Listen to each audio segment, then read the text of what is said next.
Cosme Beauty Lab barengan sama aku, Prof. K, Dokter Randa, Pendidikan Beauty Indonesia. Jadi, Beauty Geeks, makin kesini tren beauty itu produk-produk yang affordable bedanya makin samar sama produk-produk yang high-end, ya nggak sih? Kalau misalkan kita tarik contoh ya, produk-produk yang harganya 100-200 ribu itu speknya itu makin samar sama produk-produk high-end. Contoh ya, kalau produk high-end aku ambil contohnya adalah SK2 ya. Kalau produk affordable aku ambil contohnya tahu The Ordinary gitu ya. Prof K tuh pengen ngejelasin sebenarnya apa sih yang bikin satu produk itu bisa mahal atau murah? Mari kita bahas!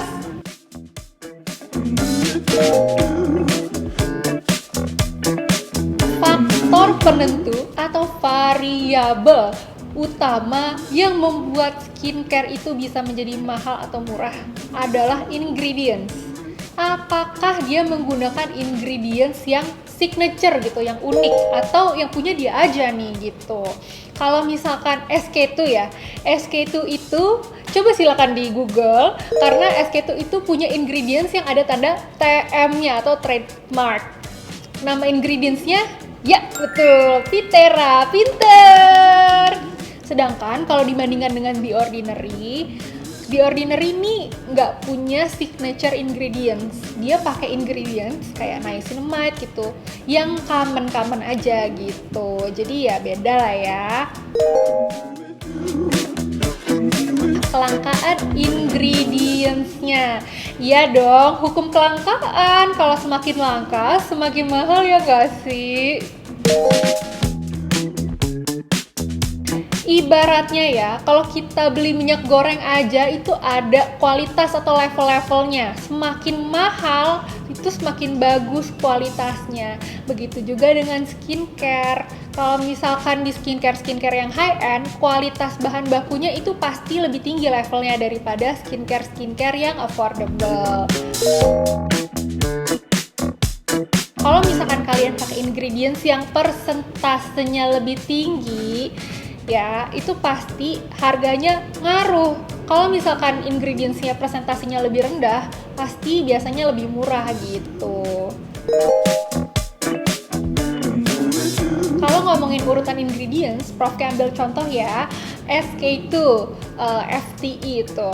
Jadi dia itu bahan utamanya kan galactomyces ferment filtrate atau Pitera. Nah, kalau misalkan kita intip ingredients-nya, dia itu ada di urutan pertama. Jadi lebih lebih pure gitu.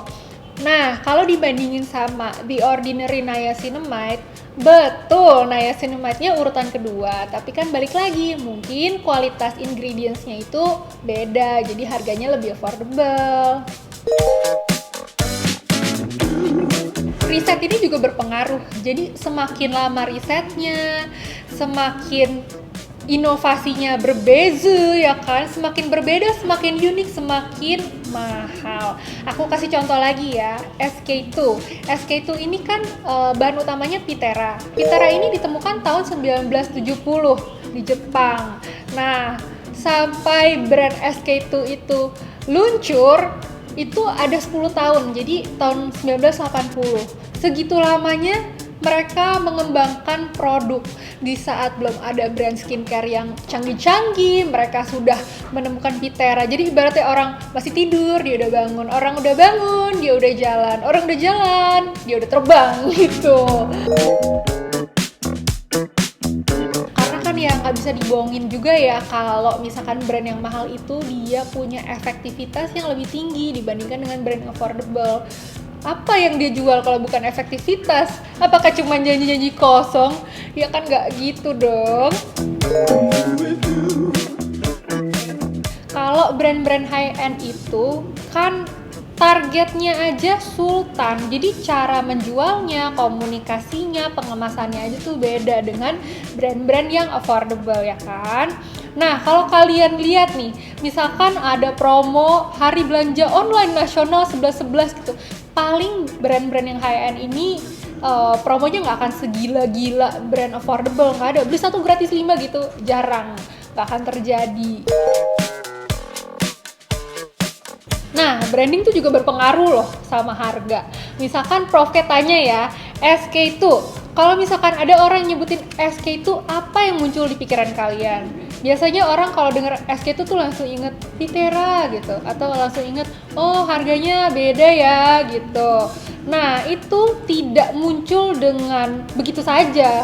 Branding itu tuh sesuatu yang dibangun, dibuild. Packaging juga berpengaruh nih. Semakin mahal packagingnya, semakin mahal juga harganya. Kan kalian kalau nilai orang juga dari fisik dulu nggak sih? Nggak dari langsung dalamnya. Nah, coba kita lihat ya packagingnya SK2. Kalau dilihat ini tuh pakai botol kaca. Terus juga brandnya itu kayak semacam tinta-tinta mewah gitu kan. Dan tutupnya juga silver gitu, jadi kalian bisa ngaca di tutupnya. Beda kan, kesannya kayak botolnya tuh berat juga gitu. Kalau kalian pakai itu kayak aku sedang membawa air kemewahan. Satu tetes ini sama dengan makanku di akhir bulan. Nah, Beauty Geeks, coba bandingin sama The Ordinary yang niacinamide nih. Botolnya kecil ya kan, terus juga stikernya kayak stiker kertas gitu kan, jadi kayak budget aja gitu, lebih apa ya, lebih irit cost, no wonder harganya affordable ya nggak sih? Selanjutnya, experience kita dari awal kita ke tokonya, terus habis itu gimana cara mbak-mbaknya melayani kita, ya kan? Contoh, kalau misalkan di SK itu kita pergi ke tokonya juga biasanya di mall-mall yang berkelas gitu kan. Terus habis itu kita dilayanin dengan dipersilakan duduk, habis itu juga kadang di scan kulit kita tuh kondisinya gimana, kan canggih kan ya, di toko lain nggak ada yang kayak gitu. Terus abis itu dikasih tester, dipakein di tangan testernya, jadi kayak kita dilayani seperti putri raja gitu. Nah, kalau misalkan dibandingin sama toko-toko brand yang affordable, contoh di Ordinary aja gitu, ya kita nggak duduk kan, nggak ada bangku, kalau mau duduk ya di lantai gitu, nanti dimarahin sama security mbak gitu. Jadi langsung aja, misalkan kayak, mbak aku mau cari ini nih, oh iya gitu, terus habis itu ya nyoba sendiri gitu, kayak lebih swalayan gitu. Jadi kan beda kan harganya, itu juga dihitung. Jangan kira kalian ke toko tidak beli, itu tidak ada costnya, itu ada costnya. Terus juga kalau misalkan kalian pakai produk yang harganya lumi ya kan, lumayan, itu ada kayak kebanggaan tersendirinya. Walaupun kalian gak ria-ria di sosmed, gitu, nggak gitu kan. Tapi kalau kalian pakai kayak, aku sungguh mahal, aku sungguh berharga, aku ini adalah orang yang spesial, satu tetes ini harganya sekian ribu gitu. Tapi kalau misalkan kalian pakai brand-brand yang affordable gitu, contoh di Ordinary gitu kan, satu botolnya berapa ya, sekitar 100-200 ribu kan, tergantung belinya di mana. Kayak udah biasa aja gitu, kayak oh ini bagus nih, keuanganku tidak akan terancam dengan menggunakan ini, set gitu kan, bagus ngaruh tidur ya. Beda kan? Jadi kalian udah tahu kan apa bedanya? Jadi Beauty Geeks, semoga udah pada paham ya kalau skincare itu yang menentukan harganya adalah ingredients, marketing, riset, packaging, dan juga experience-nya. Tapi satu hal yang pengen Prof tekenin bahwa skincare mahal itu belum tentu lebih bagus atau lebih cocok daripada skincare yang affordable. Karena skincare itu bukan tentang harganya, tapi tentang cocoknya. Semoga video ini bisa bermanfaat dan thank you for watching. Jangan lupa subscribe, like, komen, dan tekan tombol loncengnya. Sampai jumpa!